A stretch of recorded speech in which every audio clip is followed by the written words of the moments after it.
Welcome to the Graps podcast. I'm Brainbuster. That is Khalid. We are here, folks, to talk about AEW WrestleDream, which happened last night. It is the first pay-per-view that I ever missed live, which fucking sucks. I watched like the first two matches live, and then the main event live, and that's it. I had to watch the rest of it today mainly. Hold on. All right. Anyways, so, Khalid, what did you overall think of the show? Oh yeah, they got a late show of the year contender here. In my opinion, this shit was from a wrestling standpoint, like nothing flopped to me. Nothing flopped to me. Not even the Jericho Briscoe match. That match was better than it really had. Like it was. I was so pissed watching it. I was pissed as fuck watching it. But I was like, I didn't even watch it, bro. You didn't watch it? Yeah. I mean, I figured you skip it because like you're on a rewatch, so like you had the option. Like, True. But like watching it live, because it was the co-main event, so I was like, like what are we doing there? But then the match happened. I was like, this is for the people who want to skip it for like bathroom break or whatever. I wouldn't be mad at it. But like if you're there to watch the match, like it was a good match. It was a good match, and like the later part, like we'll get into it when we talk about it. But yeah. Well, you'll be the one talking about that shit. Excuse me. I don't think I'm as high on the show as you. Mm-hmm. I think it's good. Mm-hmm. There's two matches that I'm not huge on, which we'll get to. Mm-hmm. They were. Oh well, besides Jericho and Briscoe, there's two that I wasn't huge on, but we'll get to that. Starting off the show was a fucking fantastic match. Probably, let me get a gander at this card very quickly. Probably like my second favorite match of the night, I think. Mm. Like not that far from first though. Like it's pretty fucking close. Jay White and Hangman Adam Page had, I mean, just a beautiful professional wrestling match. Like a smart professional wrestling match. Yeah. I was watching it in the back of my brother's car while he was driving like a psychopath down the highway, and Jay was like avoiding the ring, avoiding the middle of the ring completely. Mm-hmm. Yeah. To avoid the buckshot. And I mean, just all the stuff on the outside. Mm-hmm. And there was like some high spots, but even the high spots weren't like out, like super crazy, like out there kind of thing. Mm-hmm. They were just like safe high spots, I guess is a good way to put it. But yeah, I loved this match. I think it's one of AEW's best pay-per-view openers. I think like there's Okada Pac, MJF Darby, Eddie Jericho in this. I think those are like top 4 for me. I'm sure there's one obvious one that I'm missing, but this match, it's fantastic. Jay White gets the win with a sick ass finish. Hangman goes for a buckshot. Jay White catches him with a Blade Runner, like mid momentum. It was fucking sweet. What did you think of the match?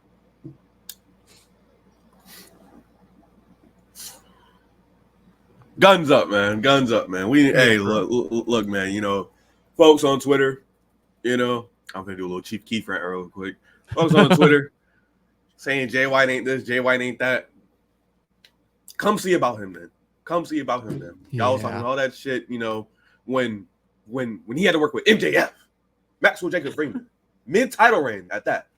Like it's crazy. You could put Jay White out there with probably in any other top star that's in the company right now, and it'd probably be a good feud. Swerve, Hanger,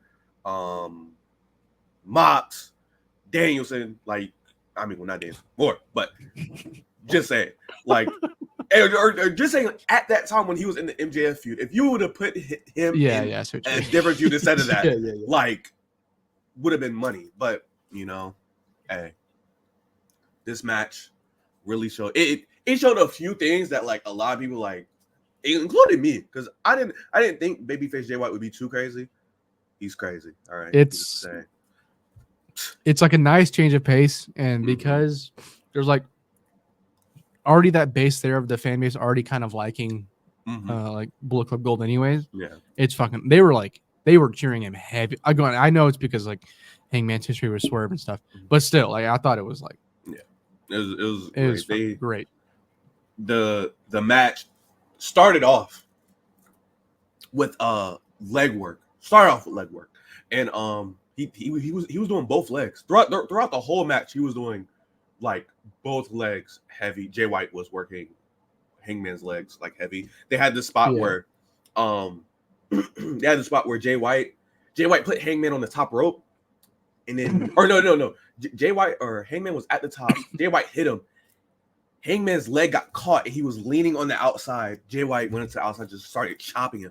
That spot was super sick to me. Then they had the apron Death Valley driver. Hangman did an apron powerbomb, and then he did the powerbomb on the fucking stairs. That shit was fucking crazy. And then they started fighting up the ramp. Fucking Jay White dropped Hangman on his knee on the edge of the ramp. That shit looks so. It looks fucking horrible. That shit look and then they did the replay from like the opposite side of the ramp, so you could see his knee just fall full weight on the ramp. I was like, oh, we're just allowing that? Like that's crazy. Like, oh my god. They get back in the ring, and this was kind of the start of like the finishing sequence. Was like Jay White, he went for the Blade Runner. It got countered to a dead eye. They were like exchanging counters back and forth, and then eventually fucking Jay White hit a nasty suplex. Hangman let it right on his nugget. It was really, really bad. I forget how Hangman got like the advantage again, but he was on the edge for the on the apron for the buckshot. As soon as he did the flip, he landed straight into a Blade Runner, dragged him out in the middle of the ring, did a Blade Runner. 1, 2, 3. I was like, I was shocked that was like that was a finish. Like not because it wasn't cool or anything, but because like he didn't kick out. I was like, oh, what finisher? One Blade Runner, yeah. I was like, holy shit, wow. But yeah, it was fire match for me. Jay White, he has and this was something I realized during the match. He has a modern take on like a super modern take on like technical wrestling. It's not your regular technical, like it's not like a Zack Sabre type technical match, but when you're looking at it, he's very methodical in his offense. He is going to limb work one of your legs is going to get fucked up, wrestling him, because he does the dragon screws, he does all the leg stuff, he does the submissions, like certain holds in there and stuff like that. I really appreciate Jay White. I love Jay White. C2 Jay White part 2 this year. I am an advocate. Indeed. Yeah, I'm very happy to see that they're like at least trying to rehabilitate him. Like, and a win over Hangman is like that's a big step in terms of his booking, I guess. After that was Mariah May versus Willow Nightingale. This match was weird because it wasn't bad by any means at all. I thought they were like, you said it as well, they were like pretty aggressive. It was nice to see that. They were doing lots of like, there was a lot of like submission work in this match, a lot more than I figured there would be.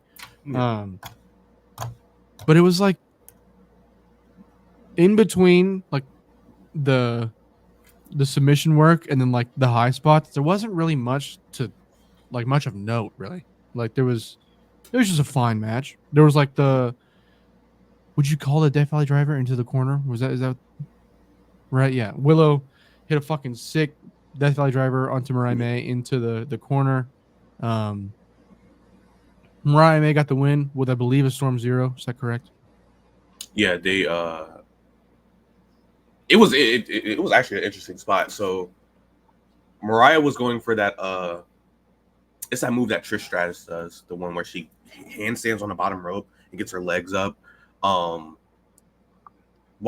Willow was on the top turnbuckle. Right? Yeah. Okay. Yeah. She did that. Willow pulled her up for a fucking powerbomb because she was finna do the top rope powerbomb, but then Mariah May flipped out. Willow landed on her back. Storm 0. I believe that was the end of the match. It was crazy. That counter I did like because I really thought she was gonna powerbomb her ass. I was like, oh yeah, that's a big spot we're finna do there, brother. Oh whoa, I don't know what we're doing there, but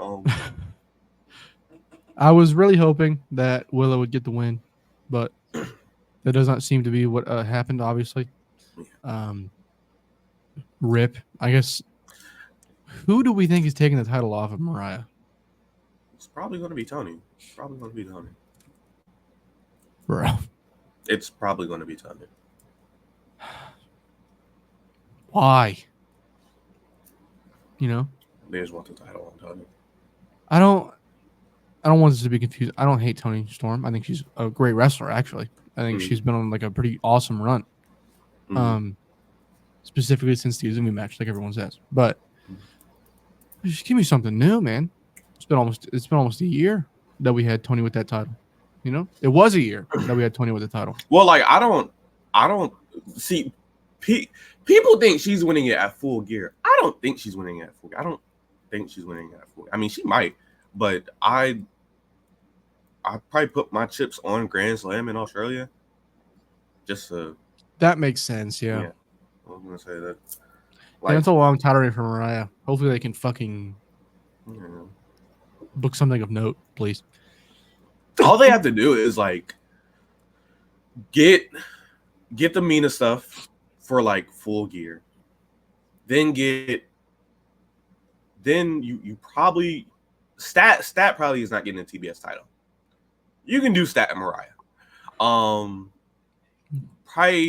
want to get. I mean, depending on if you want the title back on Hater or not, you could do Hater. But like, I would preferably have Hater. If we're putting the belt back on Tony, I'd have Hater beat Tony. Yeah, you know, just as like this one rival that this one person that Hater will always beat, or Tony just can't win to is Jamie Hater. Like, I feel like that's like, well, that's a fair story that they can tell. Didn't Tony beat Jamie for the title? Well, I mean, her shoulder was injured, but that's also something that they could say is that my shoulder was fucked up. That's the only reason you beat me. Yeah, right. Yeah. Next up was Jack Perry versus Katsuyori Shibata, and this was one of the matches that I wasn't too big on. I thought it was pretty poorly paced. I'm not gonna lie. It was very weird, and I think Jack as a heel, again, I keep saying it, but his offense as a heel is like, it's kind of boring to watch. I don't know how else to put it. I mean, it wasn't going to show in this match because, like, yeah, the way this match was like a, it just wouldn't work in this match in general. Yeah. Like, I like Perry's offense, but like, the thing is, like, it would only work on someone that like the crowd is like heavy with. If him and Darby would have wrestled a regular match at All In or like here instead of All In, or if their match time didn't get cut short because somebody went too long. That too. Like, I feel like Perry's offense, it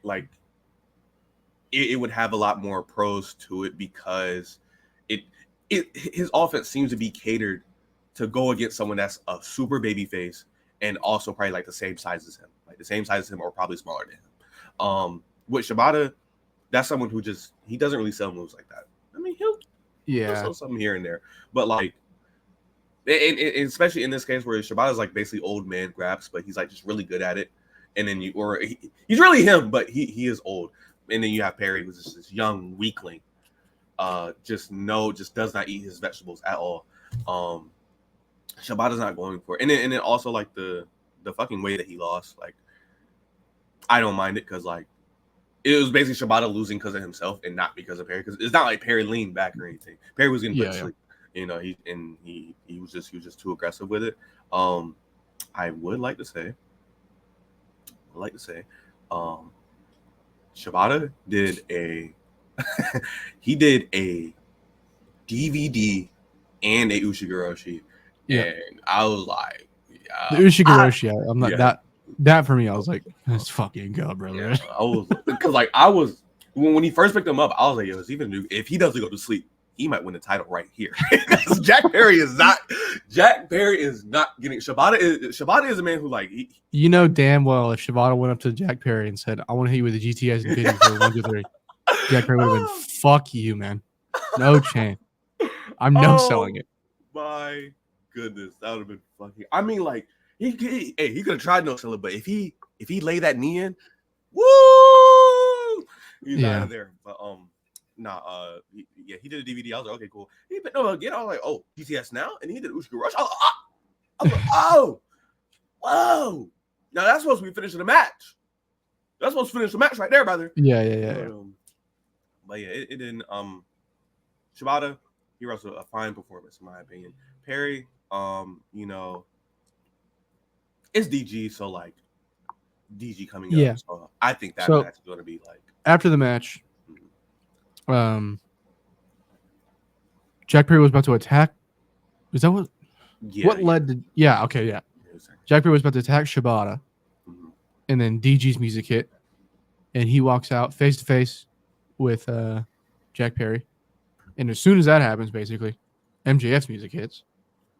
Dude, for both DG and for all three guys, but for DG and MJF, big pops, big fuck. MJF got like a huge fucking pop. It was very weird. MJF comes out, beats the fuck out of DG, basically cuts a promo on him. He has his Dynamite Diamond ring back. And then as soon as MJF is like about to kill DG, Adam Cole's music hits. And another big pop, obviously. And Cole, you can tell he's like a little scared that his foot's gonna get fucked up again. Because he's like not limping, but like awkwardly like stampering down the ring. And then MJF runs out. It was kind of funny that MJF was like, "What the fuck are you gonna do?" Like, not expecting. Oh yeah. Expecting Cole to run. Took his fucking jacket off. And was like, oh. Yeah, and as soon as Cole started running, MJF ran into the ring. So yeah, Adam Cole's back. Originally, I was like a little annoyed that they were going back to DG or goddamn it, MJF and Adam Cole, but that frees up DG to go after Jack Perry. So I'm like, fine, whatever, I'll take it. I think it's clear that DG is taking the title off of Jack. He's fucking better. If he doesn't, I'm gonna lose my fucking mind. Well, he's already re-signed, so they can do whatever they want. And Jimmy Jacobs is gone. So yeah, I mean, based off what happened in like the next match, DG is probably getting it at like full gear. I say I would assume, yeah, he's getting at full gear. I think unless between now and full gear they're in Buffalo, he'll get it at full gear. I don't think they're in Buffalo, but probably get it at full gear. No, they're not. But the Adam Cole and MJF stuff. I mean, like, I've seen a hell of people like talking about like, oh, we're going back to this, but people be forgetting that like that the main reason why that program really sucked is because the world title was involved. So it was the main thing of it was that, but also, I mean, just the devil stuff was bad. I really don't think they're gonna like.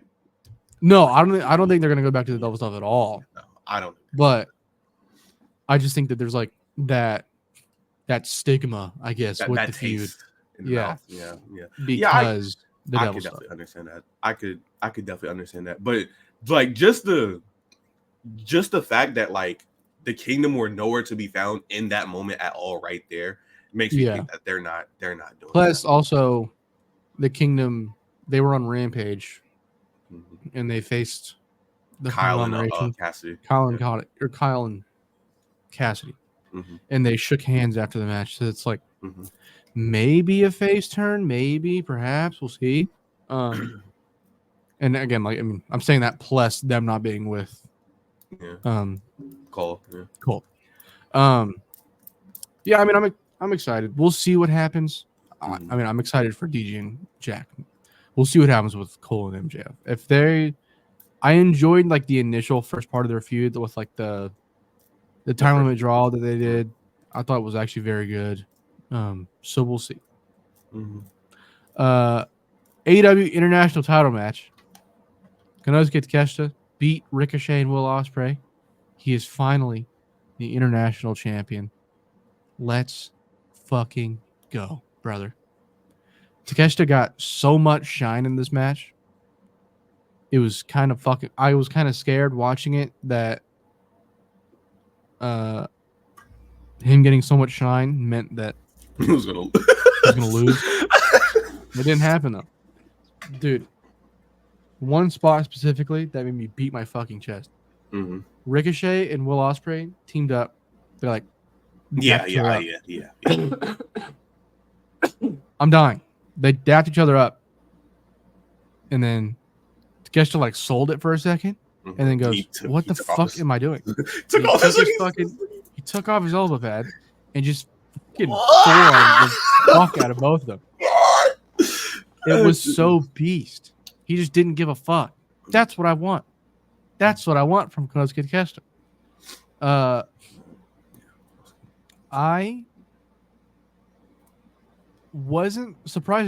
I wasn't that mad about the Don Callis stuff in this match because like the entire build for the match was based around the fucking guy. So like what was I gonna expect? You know what I mean?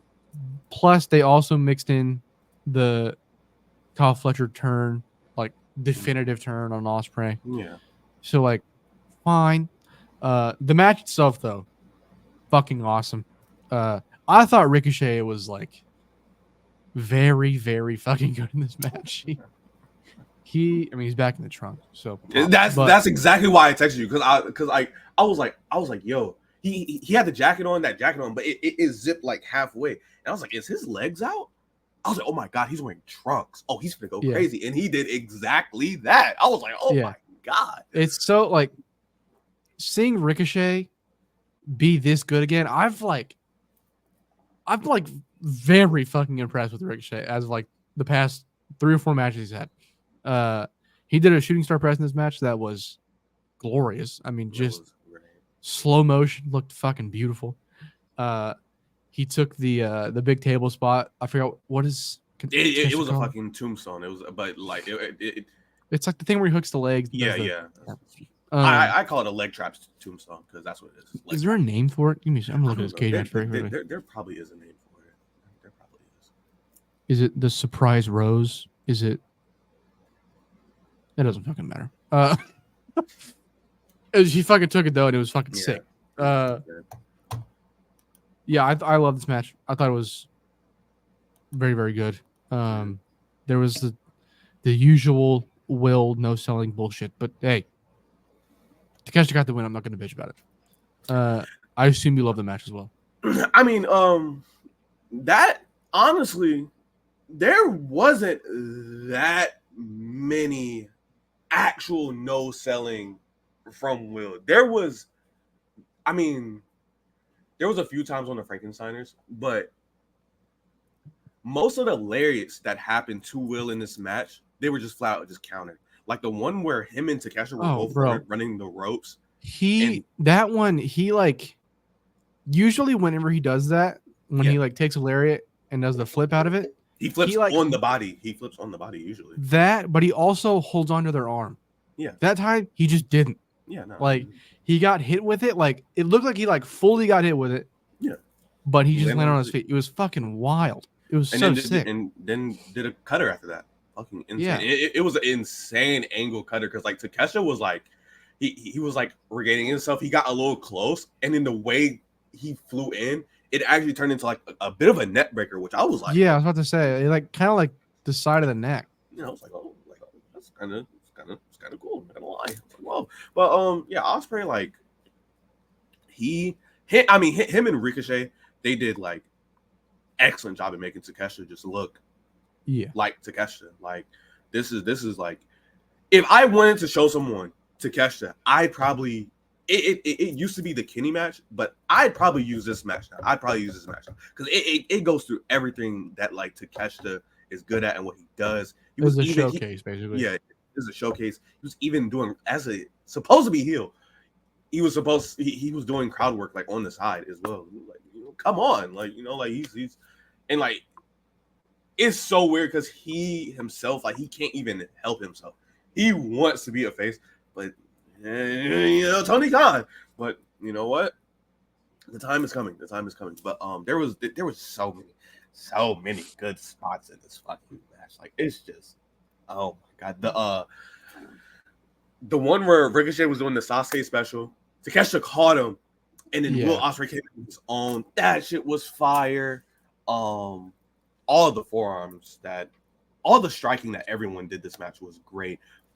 Before the table spot, oh my god, fucking Ricochet did that little axe kick. Yo, he kicked the fuck. Oh my god, I was like, yo, he's knocked out. Call the match. He's fucking knocked. That's like he hasn't actually hit that kick yet. Like so far, it's been like just a little brush. He kicked him in the back of his head. I was like, oh my god, I thought it was over. I was like, no, they're not gonna do this. The Styles Clash stuff, obviously, like, bro, the fact that that's caught on makes me crazy. So happy. It makes me so fucking happy.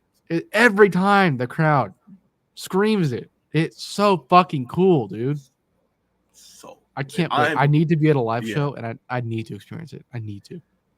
If I'm AJ, Ospreay got to get his ass beat. Oh, bro. If AJ leaves, the first time he hits a Styles Clash, the crowd's going to lose their fucking minds. Joe has said it multiple times, but AJ and AEW, that crowd is going to treat him like a god. I'm so I need it. I mean, please. Like Ospreay, Ospreay is already like kind of proof of that, like already. Like just by using this, but just like the wrestling style in general. I mean, like that's probably like the closest person you're going to get to AJ, and he is just over, and it's always his matches where it's like it's times 10. So I can only imagine AJ Styles. Just I need AJ to like grungy AJ again. Yeah. I need it. I need that shit. He needs to fuck his hair up a little bit. Yeah. That soccer mom bob. Mm-hmm. Yeah. Hologram beat the Beast Mortos in a 2 out of 3 falls match. And this match was bananas. The second fall, I guess it would have been the first fall, when Hologram hit that crucifix driver. Oh my fucking god. The way Mortos landed on his head was... He did it the second time, too. He landed like that the second time. He did it twice. It was, again, bananas. These two together are like very, very good chemistry. It's excellent. The dives to the outside, all of them were incredible. I thought for a second that Hologram destroyed his knee, or like I did too. His ankle up. When he did the little like he like walked on the ropes, and then dove to the outside. It was like a swanton, like a swanton kind of. Yeah. He was holding his ankle, and I was like, "Oh, yeah." He was holding his knee, his ankle. I was like, "What's going on there?" Like, and then immediately my worries were gone because he got to the top rope and did a fucking double stomp, and I was like, "Okay, never mind, bro. My bad." Yeah, I mean, very, very good match. Apparently, Tony Khan wants to put these matches on like regularly because of the Fox deal in Mexico. Like these kinds of like 2 out of 3 falls lucha showcases. Okay. Yes, please. Yeah. I'll take them all. Nobody is saying no to that. Bring some CMLL guys in to do them, and like, we're up, brother. We're up. We are up. But yeah, I mean, Hologram got the finish or got the win. I mean, he's got to get a title shot eventually, right? For something. They're probably imagine Takeshita versus Hologram. Yeah, I was gonna say that's probably what they're gonna do at some point. They're gonna do that. I like I seen some people talking about it on Twitter. Let me talk about the match first. This was amazing. A fucking masterclass. Fucking Mortos, like because one of my friends, she likes AEW, but she can't like watch all the time. And like I was explaining Mortos to her, and I was like, Mortos is Takeshita, but a bull and Mexican. And does lucha shit instead of fucking pure wrestle shit. So it was like his strikes. He just strikes hard as fuck. The headbutts, the forearms, the lariats. Lord, the lariats are like they out of are hands. his fucking his finish sequence, because he doesn't have a finishing move. He has a fucking sequence, and it's like it's fucking amazing. The backbreaker he does from like the fucking, I don't even know what you even call it. It's not the torture rack because he hasn't flipped. I forget what it's called, but the backbreaker from that. It's funny because fucking Hologram does the same kind of thing with his finish as well. Yeah, he does the he does the torture rack bomb, which is like the spinning shit, and then you just go into a power bomb. But he has him flips him over, backbreaker, then puts him to a power bomb backbreaker, boom, and then picks him up, takes their head off, lariat. That's how he got the second fall. Insane. And then when the third fall started, he immediately started with a discus lariat and took his damn head off. That shit was ridiculous. Like I thought the entire match, like especially after the second fall, like Hologram had to be concussed at that point, because they did a replay on that discus lariat. Yo, he caught him right under the chin. That shit was so crazy when they showed the replay. I was like, how are you that accurate with your arm like that? Like that shit is insane to me. He's fucking Mortos is fucking crazy. This LFI shit with Roberts, bro. Tony Khan, you better knock the shot the park. I ain't gonna lie, because it's not them. It's not. I can go say it's not them, bro. They got Rusha Mortos tag shots. All right, tag shots. Yeah, man. It needs to happen like soon. Like at least the match. Like they need to be established as a tag team fast, because I don't think the Bucks are losing the titles anytime soon. Sadly, I've given up on that. But we'll talk about them in a second. Darby Allin and Brody King was after Hologram and Mortos. Again, just a big fucker beating the shit out of a small guy. Darby got fucked up in this match. I feel like the Brody standing on the steps has become like the image from this match with Darby under the steps. Ridiculous. The spot that I was like losing my shit over though was Brody threw Darby. He was trying to throw him into the steps. Darby dove over the steps. Oh yeah.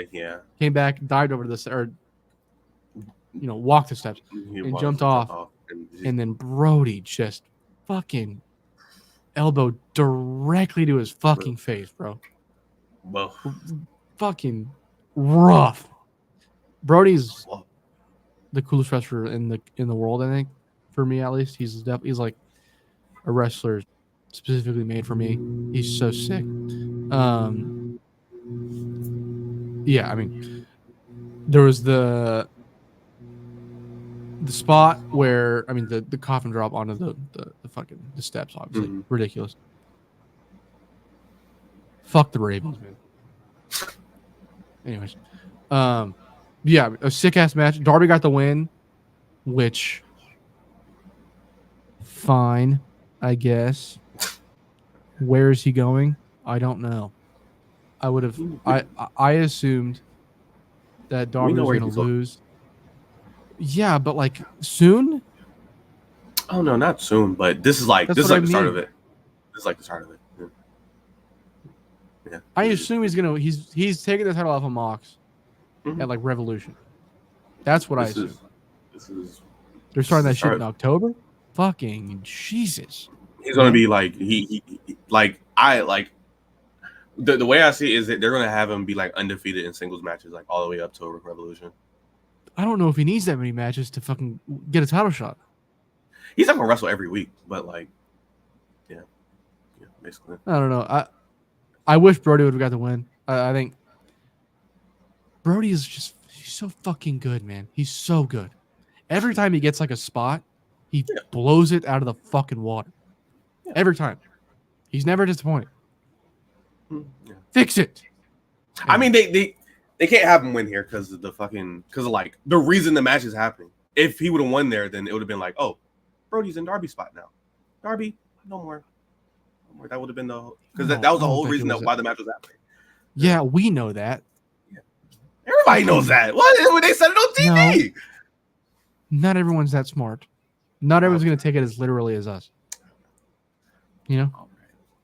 Well, I don't know. What do you think of the match, though? I know you loved it. Yeah, I was fucking the fucking at like 10 or not even 10, it was like 7 minutes into the match. Whenever they actually got into the ring after the stair stuff, fucking they did a camera shot to the crowd, to this one white woman in the crowd, and she was horrified. That shit was so fucking funny to me. Oh my goodness, she was actually scarred. Like that shit was so crazy. The fucking the first stair spot, like that whole thing at the beginning of the match that involved the stairs, that was crazy. The chops, loudest chops of the night. Oh my god, yeah. Them chops were loud as fuck. The second rope German and then the top rope German. Lord have mercy. When he did the second rope one, I was like, okay, all right. Because Darby landed on his shoulder bad. Oh my god, he landed on his shoulder bad. But then the top rope one, I was like, okay, he's gonna reverse this, right? It's like a cold red up top rope, something like that. No, nope. He did not. He got his shit fucking tossed across the ring. Oh my goodness, that shit was. I was like, okay, so Brody's gonna win the match because he did a top rope German suplex, like he's gonna win the match. But then he was gonna take it a step further. He was gonna do a fucking suplex into the stairs. When they were setting the spot up, I was like, okay, no, this is too far. This is too far. A suplex onto the stairs. Brody is not a short man. He's like 6'8". He's like 6'8", 6'9". He's fucking tall, yeah. He's a tall fucker, right? He's like same height as LeBron, right? And you're gonna have him do a suplex onto this small little child, this seedling, Darby Allin, onto some steps that's sitting on the outside of the ring. No, thank you. No, thank you. It probably would look cool, but someone would die. And then Darby put his eyes. He just pushed him on there. Boom. Brody takes a back bump on the stairs. Very simple. Boom. Then he does a coffin drop onto Brody. Great stuff. And then throws him. Or no. Darby goes back into the ring.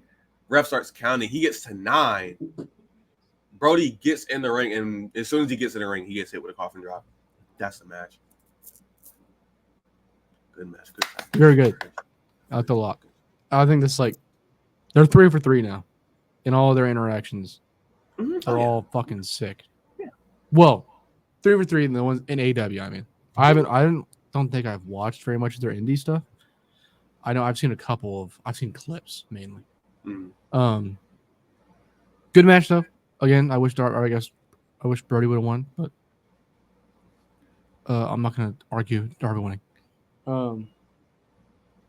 Now, this next match is the Young Bucks versus Private Party tag team title match. This is the second match that I wasn't huge on. I thought Private Party looked great in this match. I mean, Isaiah Cassidy has got he's got some new offense that is sick as fuck. So much so that why couldn't they just have won? Man. Yeah, I don't know. And that's not the reason I didn't love the match. I thought that once they got back into the ring, a majority of the time spent in the ring was just not. I wasn't super into it really. I don't think it was outright bad. It just wasn't huge on it. I think the finishing minutes, last 3 or 4 minutes when all those near falls started really coming in, I thought that was fun. Other than that, I wasn't huge on it, like I said. Again, I wish Private Party would have won. That's my main thing, really. Why not? Why not? I don't know. I don't know where they're going with this. That's I think that might be the main thing is where do the Bucks go now? Who else is in the division that's even remotely ready to take the titles off the Bucks? No one, not right now. There's nobody, and it's odd because there was two people they had ringside, or a person and then a group of people they had ringside. They had Stokely at ringside, and then they had Top Flight at ringside, and I don't know what that's really going to mean, per se. I don't know what they're going to do there with that. I don't know what they're trying to like tell with that. But hopefully, like,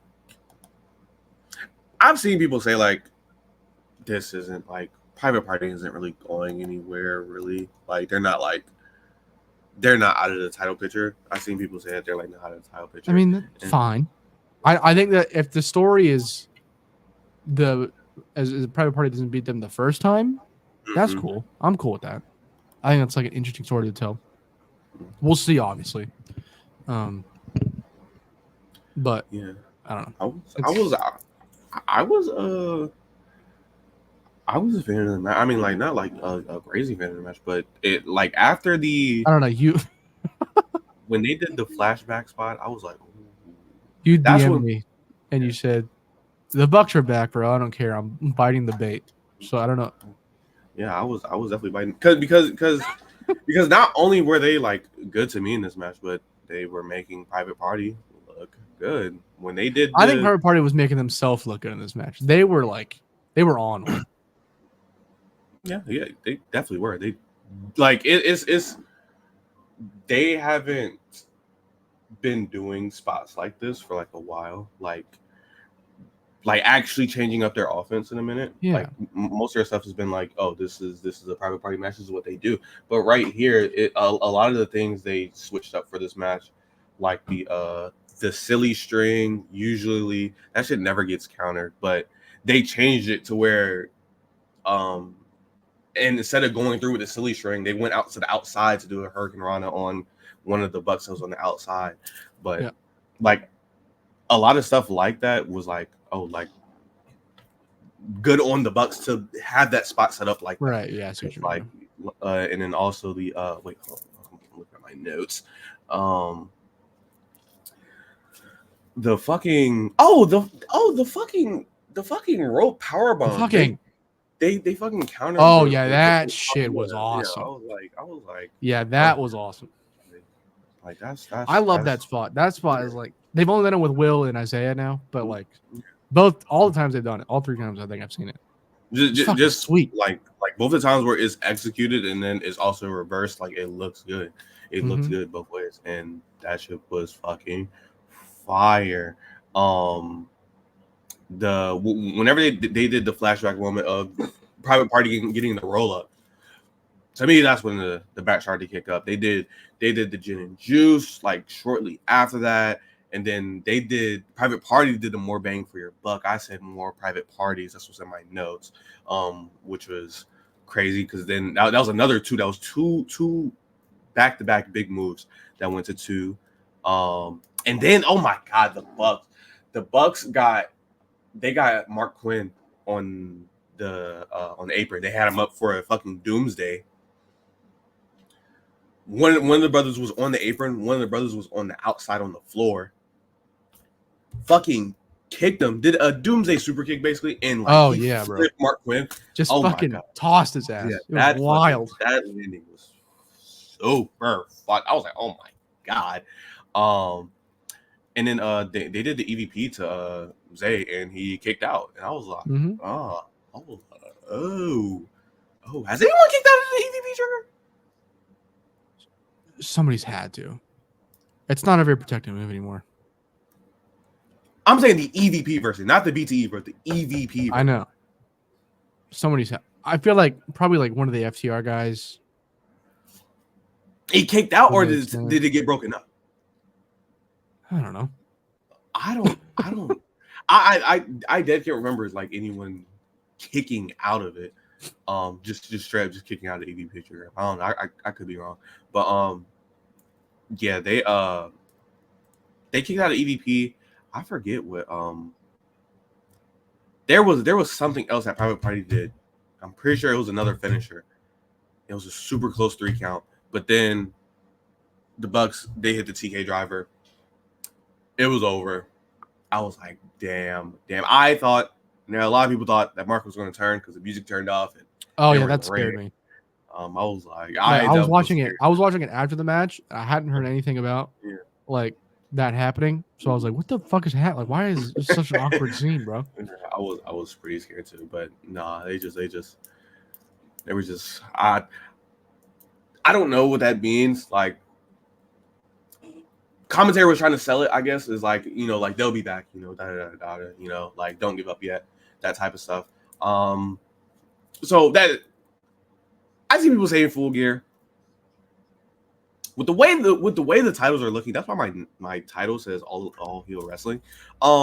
Somebody's losing at fucking Full Gear. Somebody is losing. Yeah. So Jack.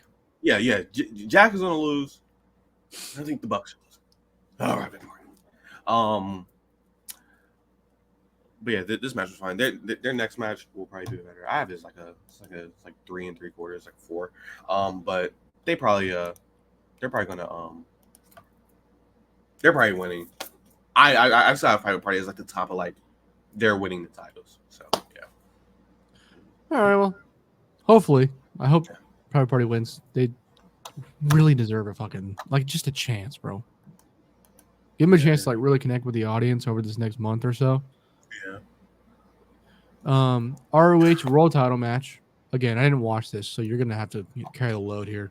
Mark Briscoe beat Chris Jericho in 15 minutes and 18 seconds. My God.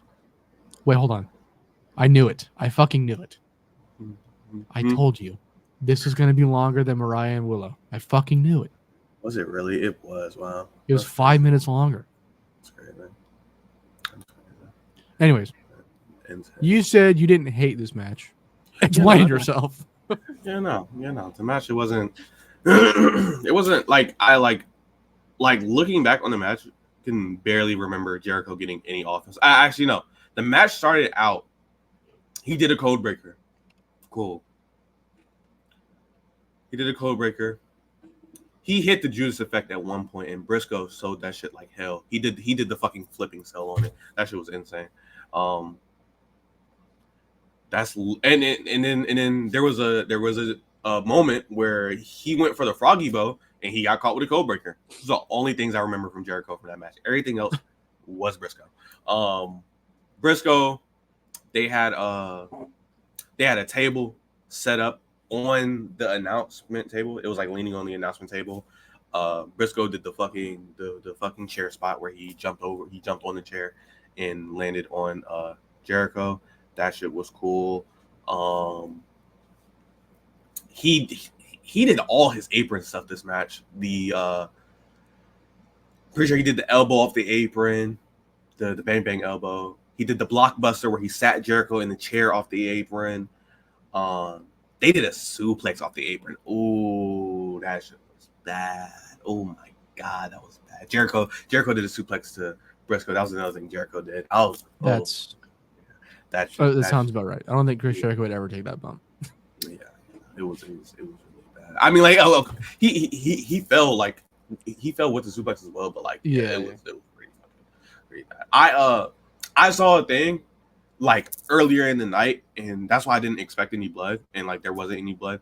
But the Washington State Commission, they don't allow blood, so that's why no one bled tonight. Fucking nerds. So because I'm pretty sure this match would have had blood in it, especially with the Mark way probably would have bled. I bet you Darby or Brody would have bled. Yeah.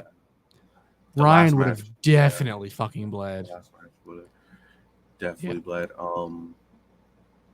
The way this match ended, Jericho did the fucking J Driller, and he's stuck in with it too. He's stuck with it bad. He's stuck. Yo, fuck off. Oh man, he did the J Driller. Mark Briscoe. It was a one kick out. Super beast. And the way Briscoe was looking, if he would have been bleeding right there, that would have been a top tier shot. Because it was a great comeback moment from there. I think He was like hulking up. Really Hulk. Well, I'm gonna just call it hulking up. He didn't do the exact like hulking up like spot, but like he was getting hit and was yeah. Fighting spirit.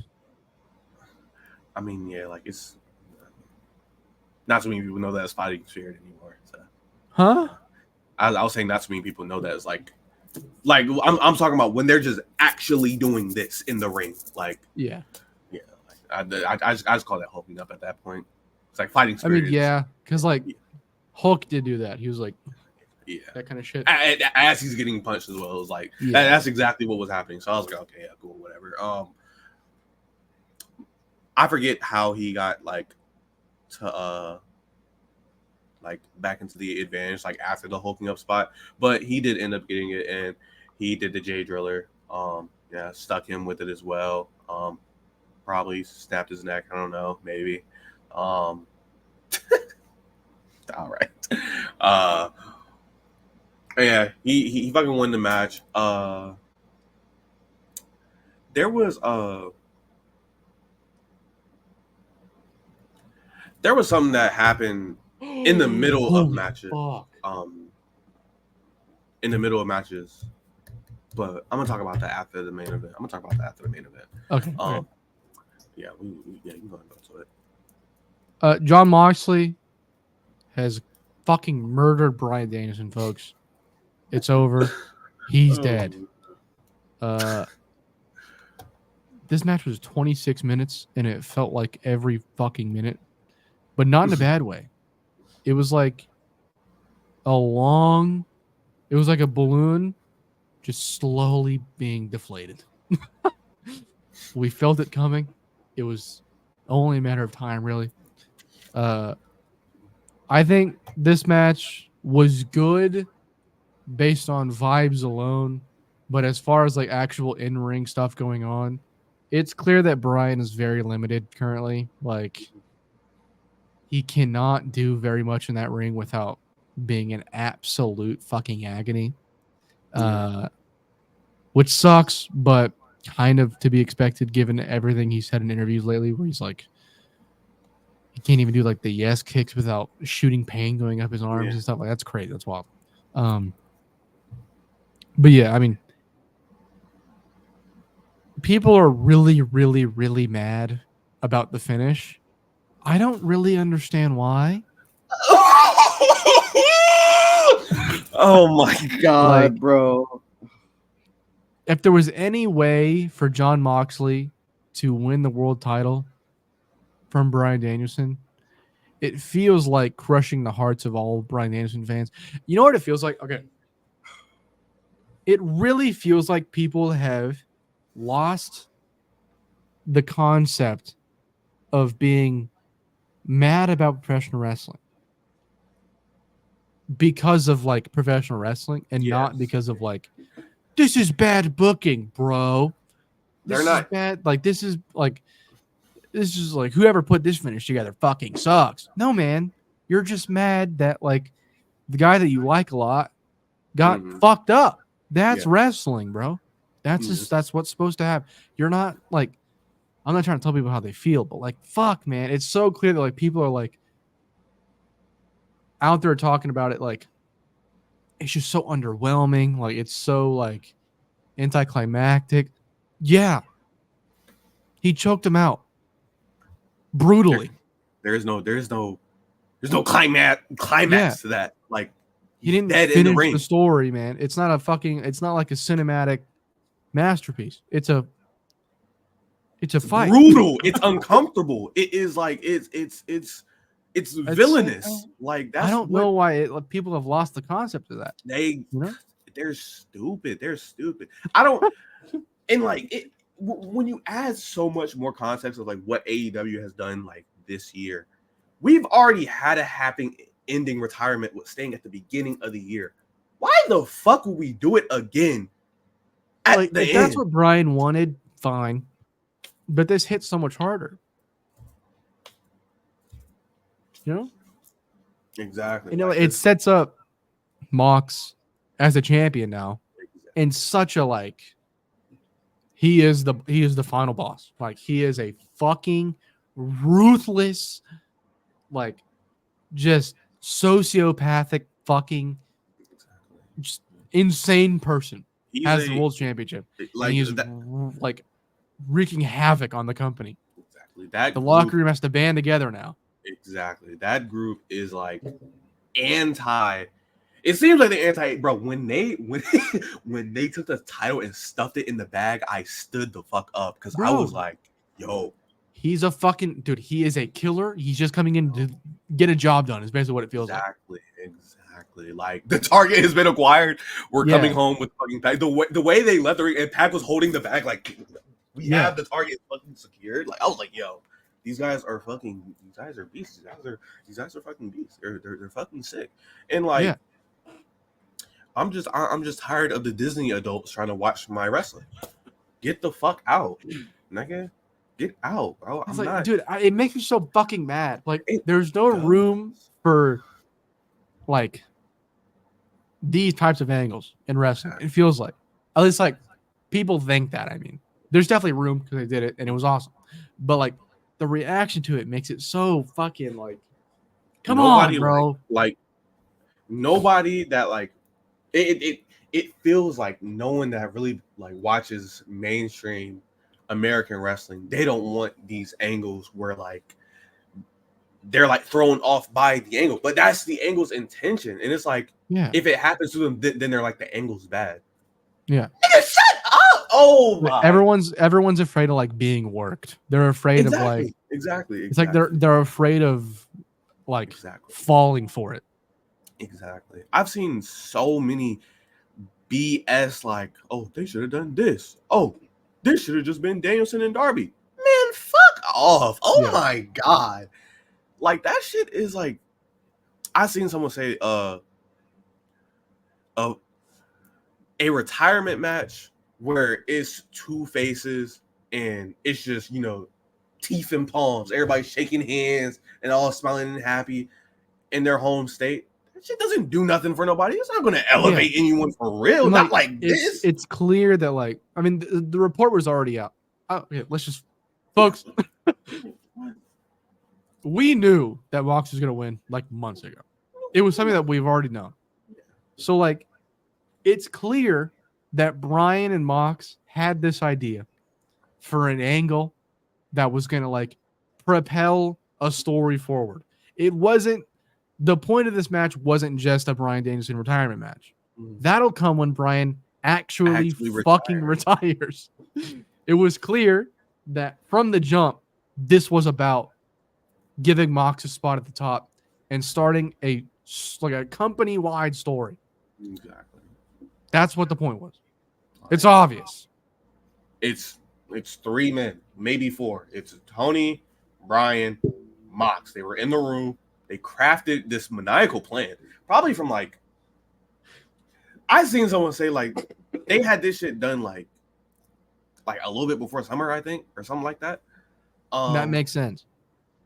Yeah, they got in the room together. They crafted this disgusting plan that they knew was going to make you want to clutch your pearls and like actually make you upset and uncomfortable.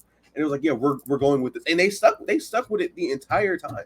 The entire time they stuck with it. Like everything, I'm pretty sure everything that they had probably written down, like major parts, I'm pretty sure it's been executed so far, and it's probably going to go even further when Mox literally tears a hole through the roster.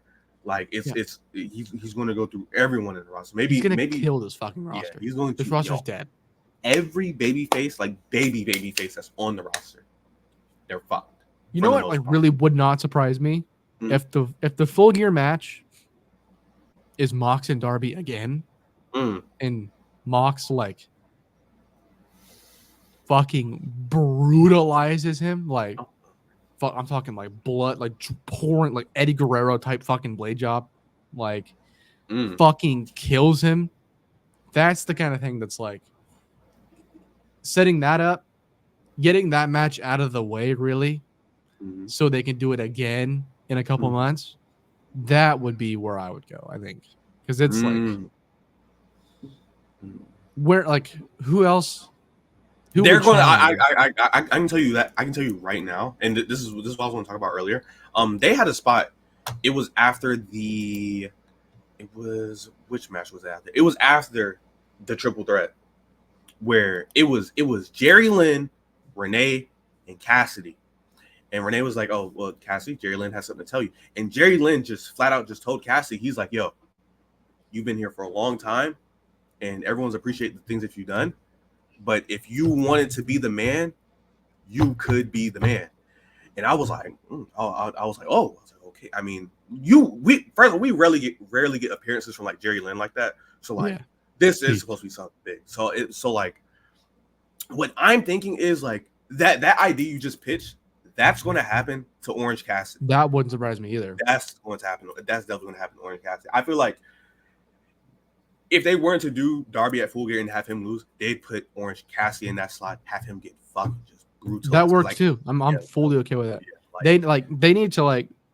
It's kind of already been established with this match, with like the post match, which we'll talk about. I'll go in more detail in a second, but they need to establish Mox as like he's different. Like it's not the same thing. It's not the same Mox, but it's also like he's not the same kind of wrestler as like. Yeah, he's not your regular heel. Like, I think it's not.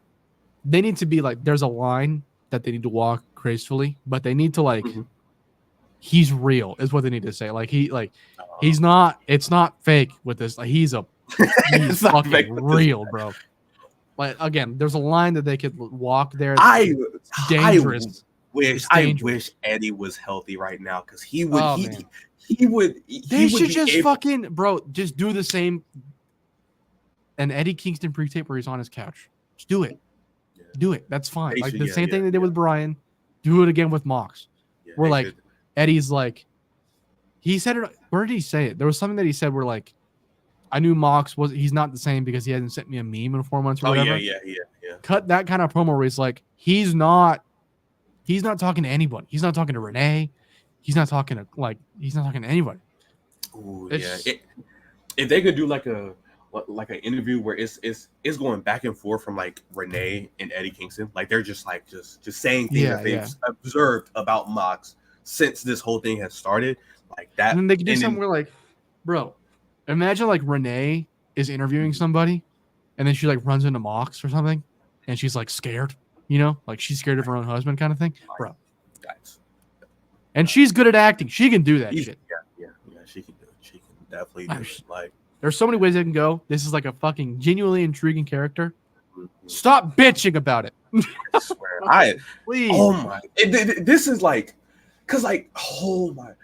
When we first found out that like Mox was like me and you first found out that Mox was getting the title, and then like other people found out, you could see people were on the timeline. They were already soaking. They're like, oh, title reign. Oh man, bummer. But we were the same way. When we found out, we did not like it. We were not into it at all. We became more into the idea around the Darby match, I think, is when we really were like, okay, fine, let's go. Let's do it. Let's see what happens. But before that, we were not into it. Sorry, finish your point. I was like,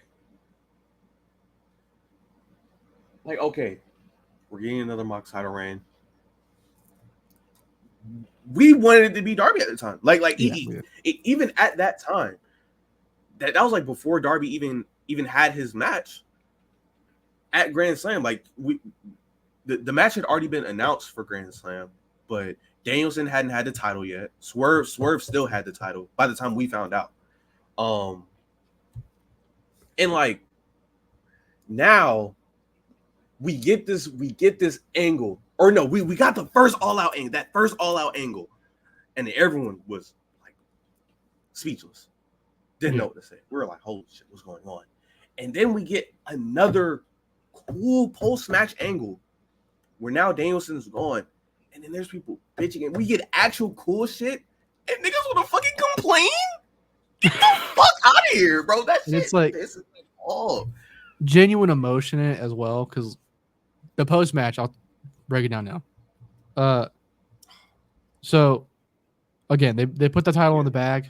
They're all like, holding it close, like it's fucking sacred, like they're Gollum.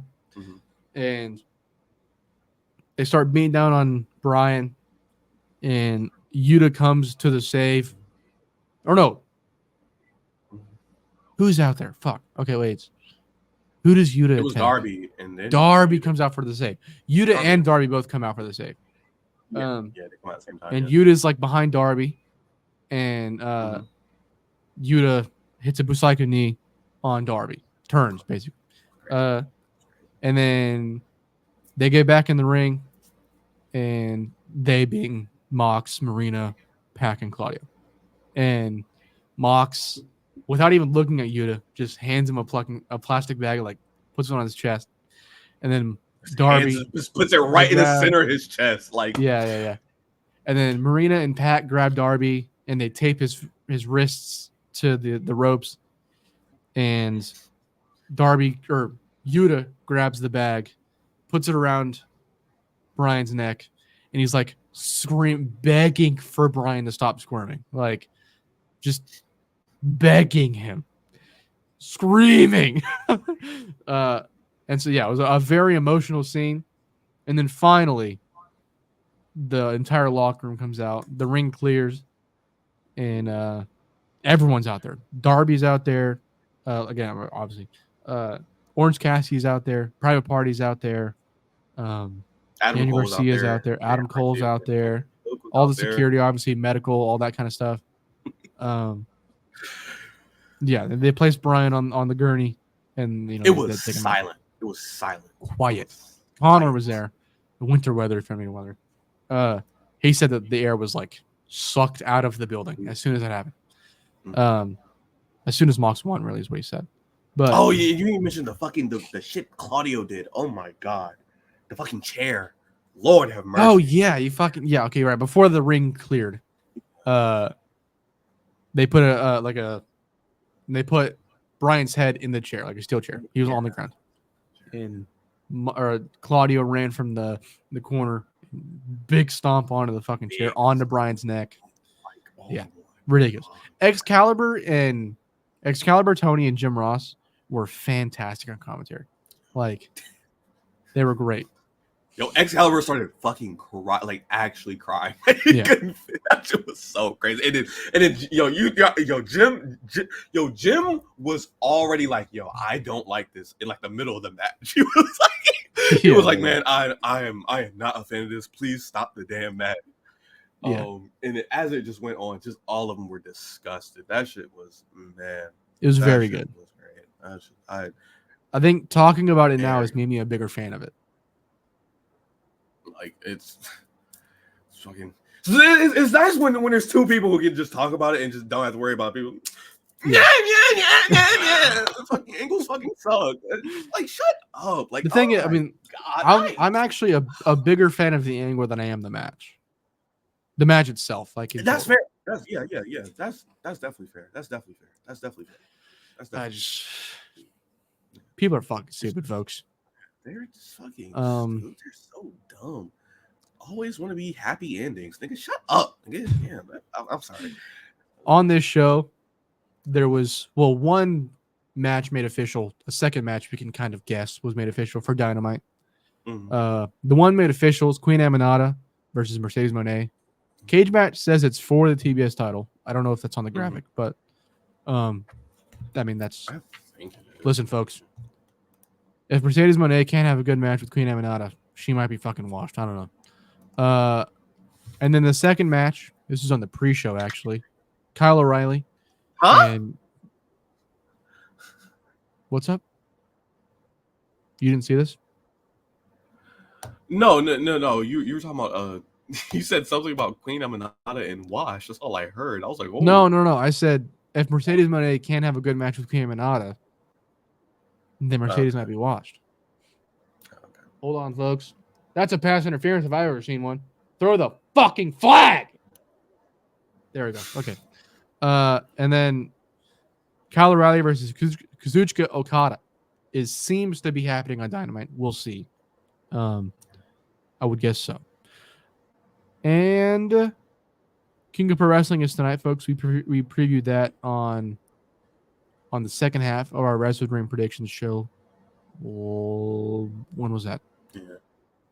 Tuesday, Monday, I guess. Yeah, that's about it, folks. That was a Graps podcast. Like and subscribe. Follow us on Twitter. Yeah, I think that's it. Yeah, that's all. Yeah. All right. Later.